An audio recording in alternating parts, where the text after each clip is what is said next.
people united will never be defeated. The people united will never be defeated. Maraming salamat po kay Manong Chabe sa kanyang suporta. Nandito ang kanyang pagkain.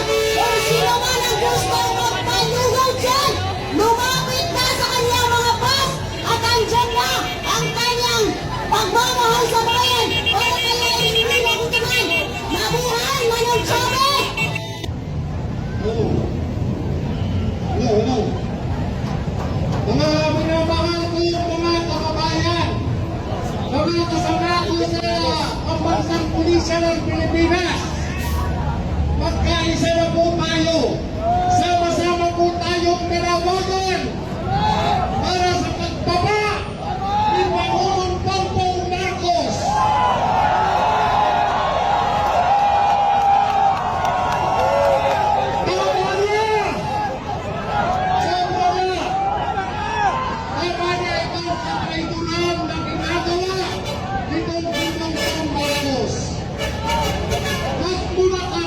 Paglakuan.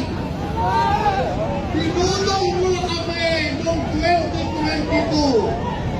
Kasi pa naman ngayon, puputurin mo pa rin kami. Mga kapatid, huwag po tayong mag-alala sa ating mga kapulisan. Sapagkat kasama natin yan! Mahirap ang sitwasyon nila ngayon. Pero, nandyan po sila upang tayo ay pagtubayan. Kasama natin ang mga yan, ayaw na po natin silang pumurahin.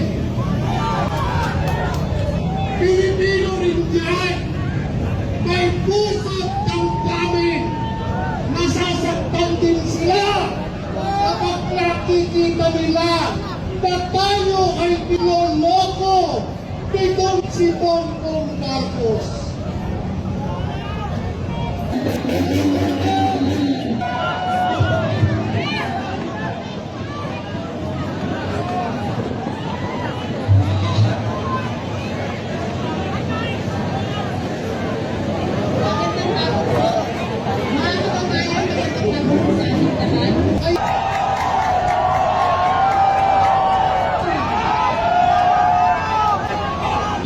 Sana po pakinggan din po natin ang hinaing ng taong bayan.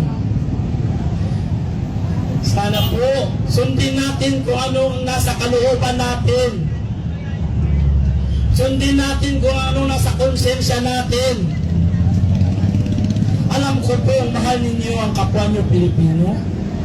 Alam ko po ang mahal ninyo ang inyong inang bayan. Kaya nga po nag-aalay kayo ng buhay ninyo. Masunod lamang ang katahimikan at kapayapaan dito sa ating bansa. Pero yung kapayapaan na po na yan ay napuputol kung mayroong mga politikong magnanakaw na hindi nilang kayang panindigan ang kanilang tungkulin at sinumpaan na tungkulin sa ating bayan na pangako ng pangako ng pangako na tuloy-tuloy namang napapako. Yung pako na yun, na patuloy tayong tinutusok na mamahihirap. Patuloy tayong pinapahirapan sa sakit at kahirapan ng buhay. Kahit anong kayod natin, ay hindi tayo umaangat.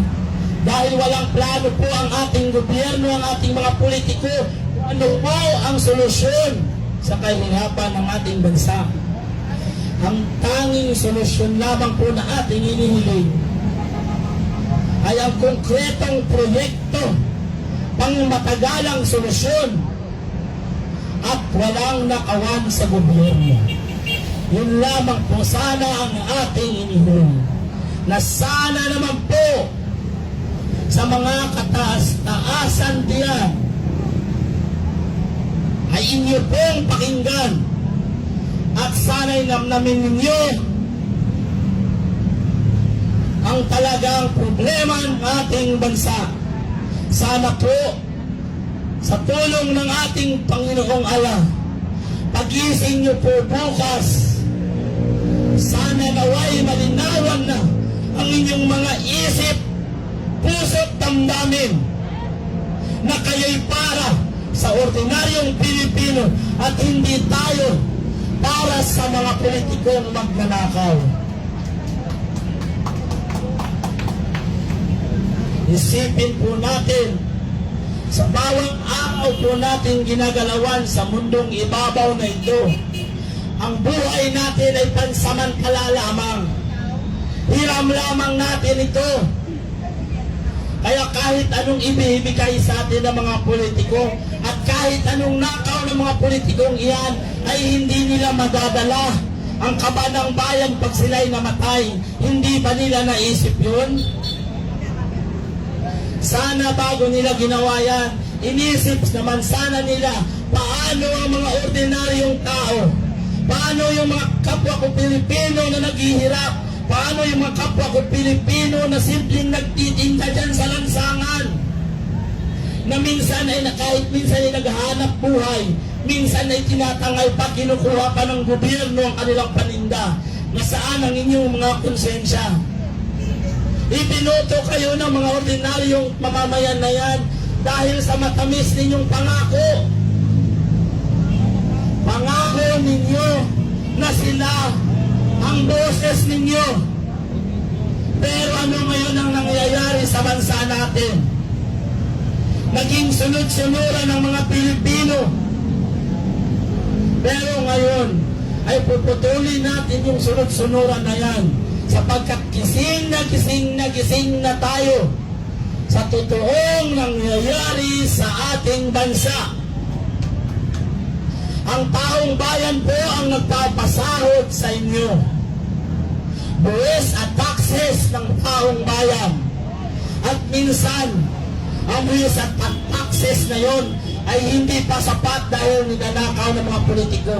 Kaya ang ginagawa po ng bansa natin ay mangungutang sa ibang bansa. Nangungutang na nga tayo sa ibang bansa.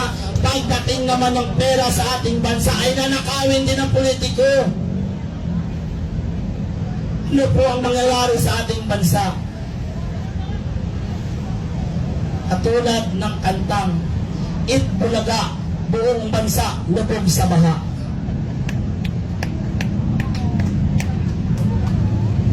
Siguro naman hindi nyo ako masasabing fake news kasi sa alak ka ng balita ngayon tungkol sa baha na yan na nagpapahirap sa ating mamamayan.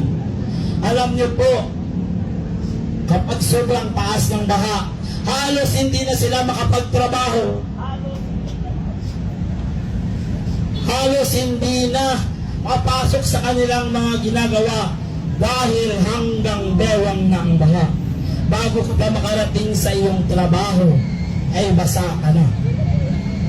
Paano na lang po ang kanilang pamilya na umaasa doon sa kakarampot na kita na iyon?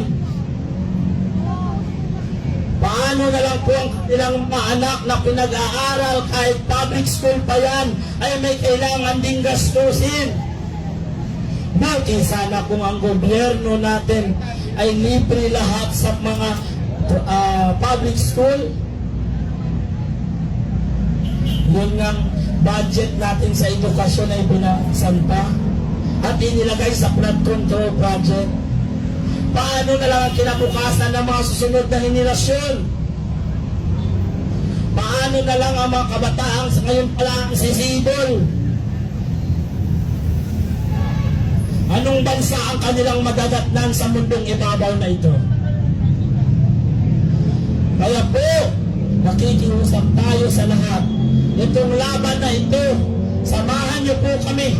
Magsama-sama tayo. Wala tayong balak pabagsakin ng gobyerno, kundi ang balak lamang po natin ay wakasan ng korupsyon sa bansa natin na patunay na papahirap sa mamamayang Pilipino. Magising na po kayo. Huwag nyo na pong